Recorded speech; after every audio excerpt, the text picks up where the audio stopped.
What is going on, guys? Today, or welcome to another day here at the channel. We are gonna be doing a little expedition today. So we're driving down to Exergy, and we ordered a. It's because we ordered a 6.7 fuel rail sensor and a 6.7 or 5.9 2200 bar fuel rail plug, and we accidentally got a 6.7 one.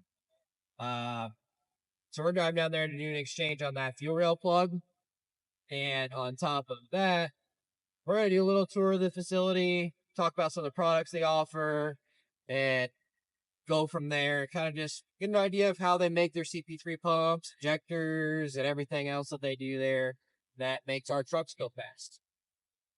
But we're in the old 7.3 today driving down there. It's a good day to do this because it's been cold in the garage.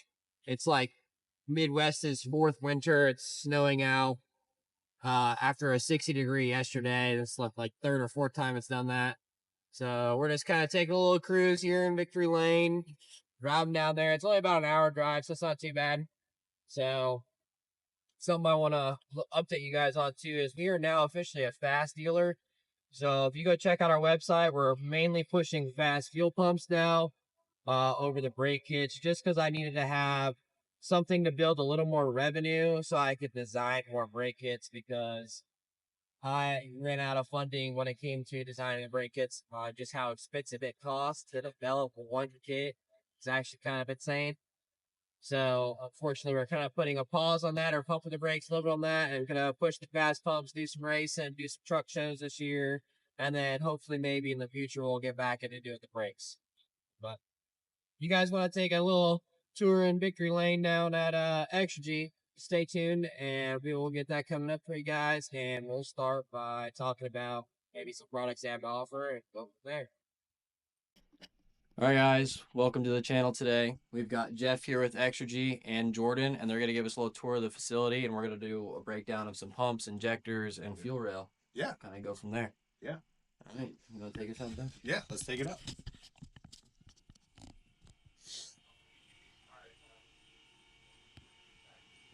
So this is our production area where all of our production of products and testing happens.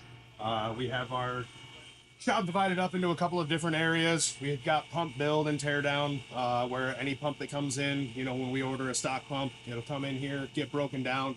We make our modifications to it, send parts out that need to be sent out, have, modifications done externally. Then it all comes back here, gets cleaned, built, and then run over on our test bench to make sure that it meets our performance standards. Okay. So this is the pump build area. Where we build our CP3s, everything from our Sportsman line up to our 14 millimeter and our Alpha series. So that all gets done here. We have some additional build stations if we have multiple builds going on at one time. All the CP42 stuff is done over in that area. And yeah, same thing, there we have the improved stock, and then a 10 millimeter as well, for the guys that are trying to push the CP42.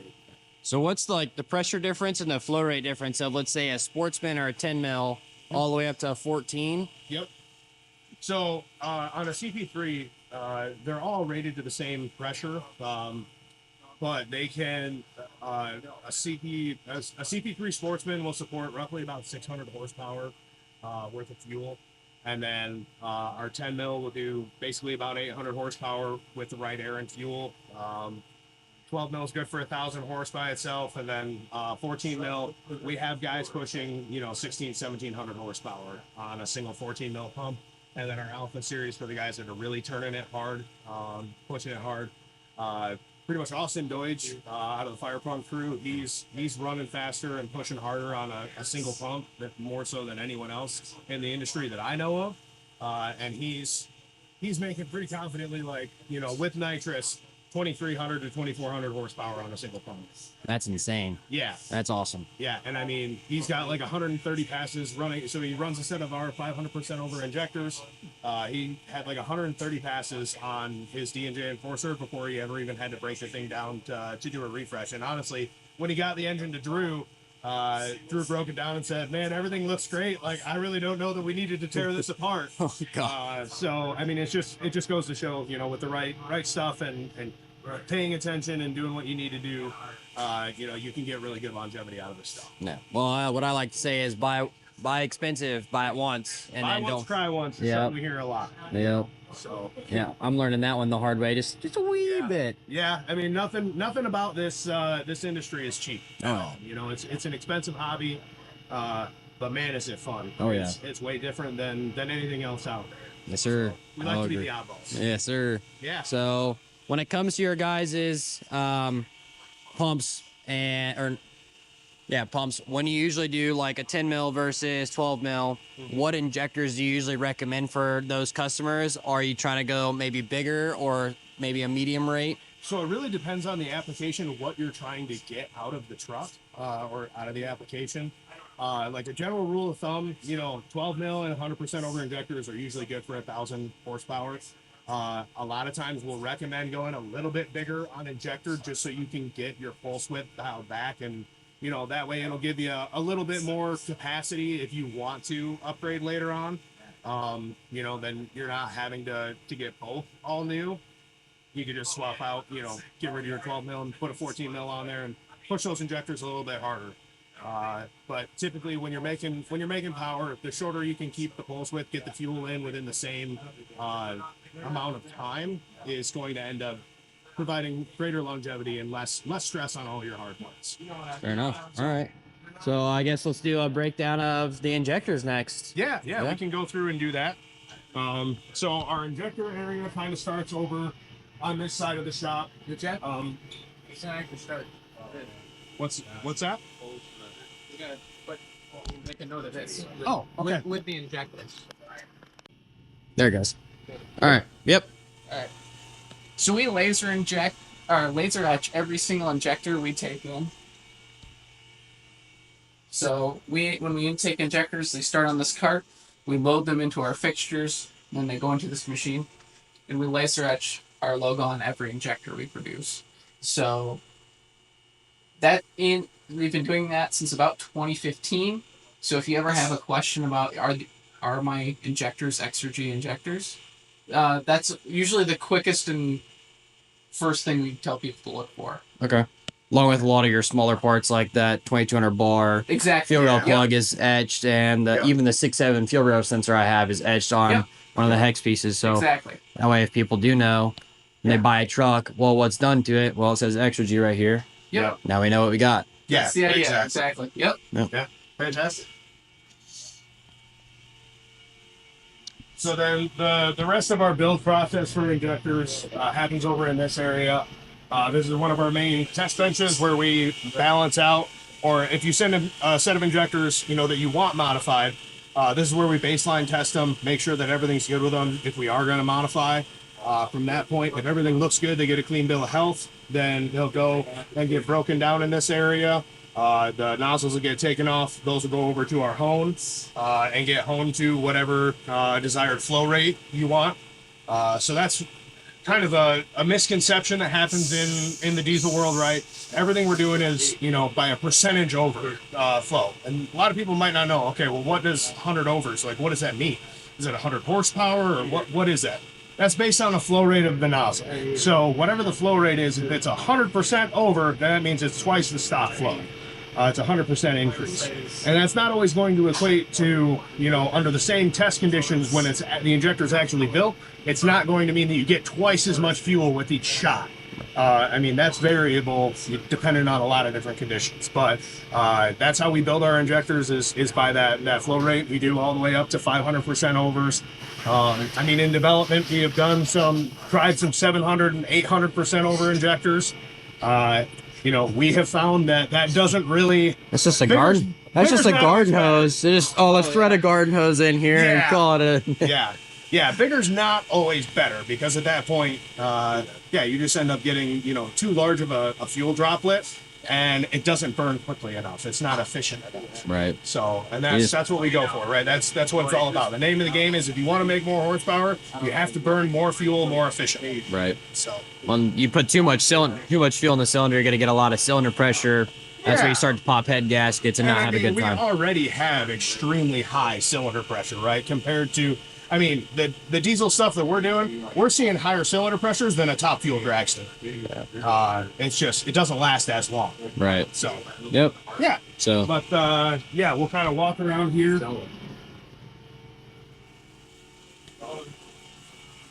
So as you can see, we've got one of our technicians here. He's doing some cleaning on some injectors that are going to be getting built. We have our hone area where all of the nozzles, any body modifications that we do to larger injectors over 300% and larger, I'll get body modifications in order to get, you know, the injection rate shape the way that we want them. That's something that we do. All injectors that we produce, we monitor, and we also match injection rate shapes to make sure that there is no outlier and a match set. Everything gets balanced to within 4% of each other, you know, shot to shot size at our rated and our high test point. And I'll tell you that there's very few sets that actually leave here anything over 3%. More often, it's actually less than 2% variation between them all. So that means, you know, basically when you put a set of our injectors in your truck, you don't have to worry about putting IQR codes in or anything like that, because the injectors are all balanced to each other. You don't need to tell the computer to do any kind of compensation for one injector being, you know, less output than another, like you do in a factory, you know, factory consideration. right. So- Makes it a little easier for the tuning process as well. Yeah, So- yeah, absolutely. You know, that's always nice when you're at the track. Oh, I need to quick upload this tune or make a new adjustment. You know, it takes 5 minutes instead of maybe 20. Right. Yeah, So- absolutely. Saves a lot of time. So in this area, this is where we flow all the nozzles after we have done any honing on them. We also have the ability to EDM nozzles here. So that means basically we're taking and we're using a small electrode and electronically discharging, and it's basically like doing a plasma cut, right, on the injector nozzle, so that we can take and put a larger hole. We can change angles on the injector nozzle, just trying to get that added performance. So we do a lot of work here. Anything that, you know, gets EDM'd then also still goes over to the hone to get you know, abrasive media flowed through it so that we can get the right K factor on the inside of the nozzle, and just again get that performance, knock all the sharp edges off, get the right finish, so that everything flows nice and consistently and you get a good fuel flow. Yeah. Would anybody want that to change their spray patterns? So say they are running a 145 and they want to go to a 155. Would you recommend that, or would you stay within the stock piston? It really depends on the piston hole design. And I mean, in our performance applications, typically we don't see people messing around too much with changing injector angles unless you're talking about something really high horsepower application. And in that case, typically, you know, they're running an aftermarket standalone, whether it be a Bosch or a Meltec. Yeah, in those instances, you know, like we do a lot of messing around, more so in the sled pulling world than we do in drag racing and nitrous applications. Because, you know, when you're air limited, right, you don't have you can't put as big of a turbo as you want on, you don't have all the added nitrous, you know, for the extra oxygen in the cylinder. Getting that spray angle optimized based on the swirl that's in the cylinder is really, really critical. So, yeah, we've gone through and we can make, you know, incremental changes. I wouldn't typically recommend going from, hey, I want to just go 145 to 155 just off the cuff. Right. I mean, if that's something that you want to try, you know, we can certainly help you with that and go through different iterations. But that's also not a change that I would recommend just making and throwing in the truck. If you want to make some changes like that, let's go to the dyno and let's make sure, you know, what we're doing is actually right. Fair enough. Yeah. Fair enough. Yeah. Yeah. So this is where we keep all of our new injectors and reman injectors that we get directly from Bosch. So this is where we'll come and grab our stock when we go to start a new build. As I said, you can send in your injectors that you have, as long as they're genuine Bosch. We can work with them. We don't do anything with aftermarkets or any other competitors. Now, if you have a competitor set of injectors and you just want to get, you know, a health check on them and whatnot, absolutely send them in to us. We'll run them. We won't do any repairs, but we can at least, if you get a truck and, you know, let's say it has a set of, you know, S&S or DDPs or whatever, and might not be any performance issues with them, but you just want to make a change. You got different plans. You're going, want to make more power, want to change it up, you want to get a clean bill of health on those injectors before you sell them. Feel free, send them on in to us. We can run them through our testing and make sure that everything's good with them, and then get you set up with a new set of injectors. Heck yeah. Yeah. This is just more of our stock area where we keep, injectors on the shelf. We try to keep at least a couple of sets of everything from Sportsman all the way up to like 100% overs. A lot of our higher consumption, bigger sets, we also try to keep at least one set on the shelf. So the 150s, 200s, and 300% over injectors. And some of our bigger injectors, like an LLY 400% over, seems to be a really popular injector. So we try to keep a set of those on the shelf at all times too. So, if you have any questions, you're wondering if anything's on the shelf, give us a call. And, odds are you probably have it on the shelf. If not, it's a couple of weeks to get it built, and then we'll get it out to you. Yeah, so it's not too big a deal. If somebody do has to wait, it's not going to take, months. It's going to be a couple weeks, and then they get their injectors. Yeah, exactly. So. That's pretty much to be expected with any of the manufacturers out there. Yeah, fair enough. Again, this is just our pump stock area. You can see we got a batch of 550 alphas that are going to be shipped out here pretty soon. Some LML or no, those are Ford 6.7 CP4s. Those are in the process, just getting final stages of production, and then they'll go over and get tested on our pump test bench. As I said, every injector that we make, every pump that we make gets tested before it goes out the door to make sure that it meets all of our, performance standards. This is a real quick add-on since the 6.7s are known for their CP4 issues. Yep.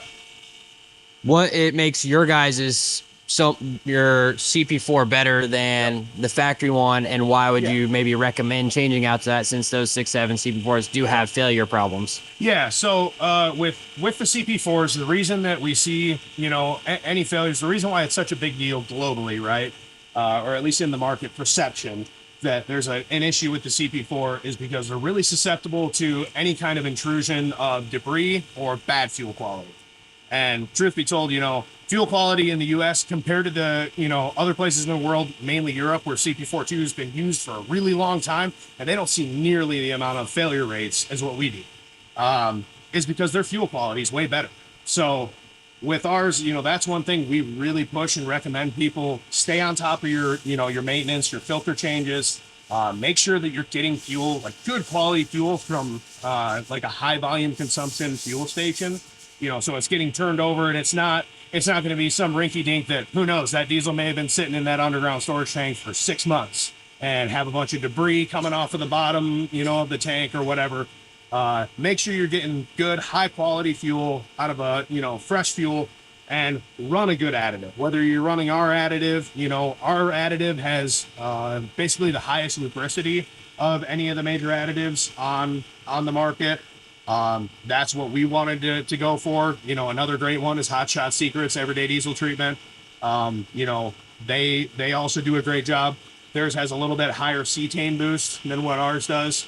We just decided, we wanted to focus a little bit more on protecting the injectors and pump components more so than, getting that little bit of extra cetane for some boosted performance. But yeah, with CP42s, the biggest thing is keep clean fuel in them.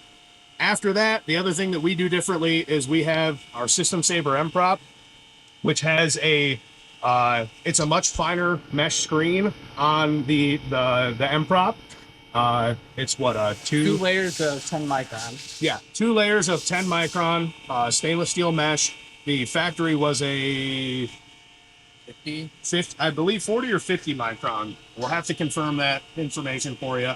But it was only a single layer, weak plastic body. If anything got built up, those things would break. And then the way that the CP42 is designed is, these things are fuel lubricated. So that's why I said you've got to make sure that you have really good quality fuel and run a good additive, because if there's anything in there, you have low lubricity fuel, it's going to cause parts to wear together. And then what ends up happening, all of that fuel in here where the camshaft is, that also goes to the high pressure pumping elements. So that's where we start to see the disco parties, right? Is when you have a pump failure. There's no way to separate that out if you have a failure of the stock M-prop screen.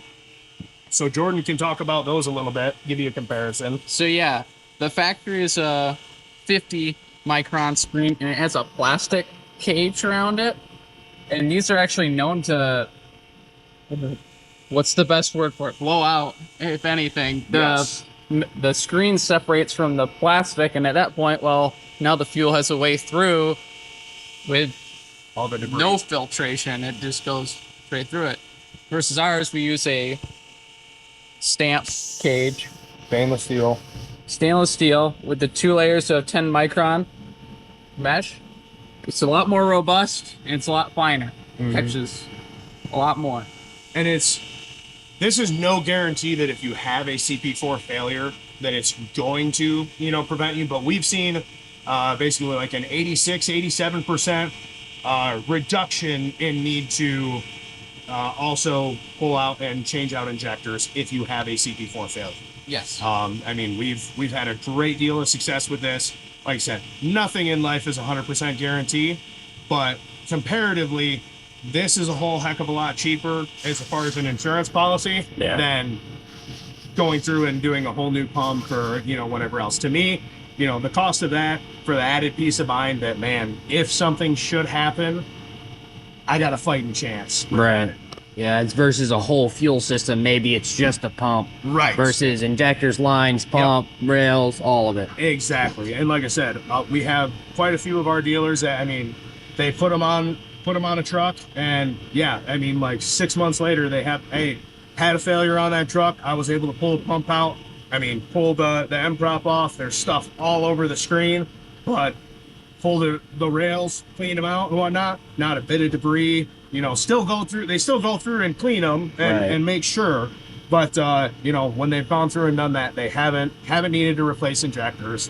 Like I said, there is one of those cases every once in a while, but like I said, nothing's 100%, but that gives you a fighting chance. And for me, it's absolutely worth it. Oh yeah, 100%. Yeah. I agree. So. Yeah. All right. Well, let's go check out that engine you guys got on the stand. Yeah. Let's go check out our test mule. Talk about some of the stuff that's on it. Yeah. So another item that we have here, if you guys have been out to any of the shows, any of the ODSS events, UCC, anything like that, you've probably seen this engine. We take it to all of the big shows. This is a 6.7 liter Cummins, has a set of our, 80% over injectors in it. It makes, in its current configuration, it'll make about 800 horsepower on the dyno. We just use this to kind of go show people what we can do, with our fuel system components. This also is set up with our Bosch Motorsport MS-25 modular standalone harness system. So we also use it to display that. I do all the tuning and calibration on it. Again, we just go show what we have available. We can do some pretty cool stuff with this. This also has our billet fuel rail on here. So what's the difference between this fuel rail and let's say a factory 6.7 fuel rail? So the big difference between our fuel rail and a factory 6.7 is in the line, or in where you hook up each of these injector lines on a factory rail is a throttle. And basically what that is, it's just a restriction. So when you get into a high horsepower application, that restriction there will ultimately end up being your horsepower limiter. It can only flow so much fuel through a certain orifice size in a given amount of time. And what we did in our billet rails is we completely got rid of that restriction to the injectors. Everyone that's making any amount of high horsepower is running this fuel rail on a Cummins application. So Heck yeah. That's cool. And then for you guys do your filter kit here. So if somebody didn't want to do like a fuel dispersion plate, maybe still wanted to go with their factory lift pump, they can throw this on there and make it a little easier, a little cleaner. That's nice too. Yeah, absolutely. Especially for guys making maybe 600 horse or less. Yeah. And again, it's just a great idea if, again, in diesels, the fuel system, you gotta have clean fuel. I mean, these fuel systems are extremely expensive, and we're talking about clearances that are, you know, microns, super tight, super small clearances. So they're really susceptible to any kind of debris or any gunk buildup and whatnot from low quality fuel. So we want to try and keep the fuel as clean as possible going into your fuel system to make sure that you don't have any issues with it. So yeah, I mean, good filtration is always a good idea. Absolutely. Yeah. Another big advantage of the billet rail is the capability to run 2 pumps directly to it. You don't have to mess around with Y bridges or any of that. Makes you simplifying your fuel line setup a lot easier. So if someone's running, let's say, dual 14s or even dual 10s or whatever they want to run, you know, it's just pipe go them directly into this. They don't have to worry mess about with Y bridges going into it and that kind of thing. That makes that a lot easier, especially for guys that need to run 2 pumps or maybe all they have is 2 stock pumps laying around. They're just like, yeah, let's see what happens. Yeah, absolutely. And matter of fact, we also do offer a triple feed setup. It's not something we have commonly. Truth be told, especially with the Alpha series, I don't know when you would ever really need 3 pumps. Maybe like in a super stock truck pulling application. Haven't really seen anybody going common rail with that just yet. You know, if you want to, hit us up. We'd love to be a part of it. I think it'll be a while before anybody goes common rail at the truck pulling stuff, just because mechanical pump is just wide open all the time. It is. I mean, I definitely see potential for some really big advantages. I mean, when common rail got into 2.6 and 3.0 and 3.6 in truck pulling, and you look at all the top performing trucks, they're all running common rail now. Are they? Know, because it's mainly super stock that, you know, 3,500 to 4,000 horsepower range. No one's really taken the time to figure it out and really go there with common rail. So it's really just going to take somebody, you know, making that push, going that extra mile and sticking with it to be able to figure it out. But I have no doubt that once somebody is boneheaded enough like we might be, we'll get it figured out. And I think that there will be a lot of common rails in super stock, and again, they'll be right at the front of the pack.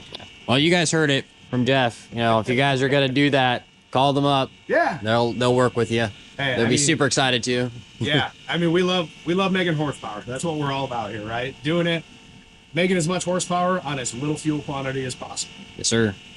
All right, guys. Well, that's going to be it. If you guys want to check out the Exergy website, go get your parts and everything that you need, please do so. Even I have a bunch of their stuff. I highly recommend it.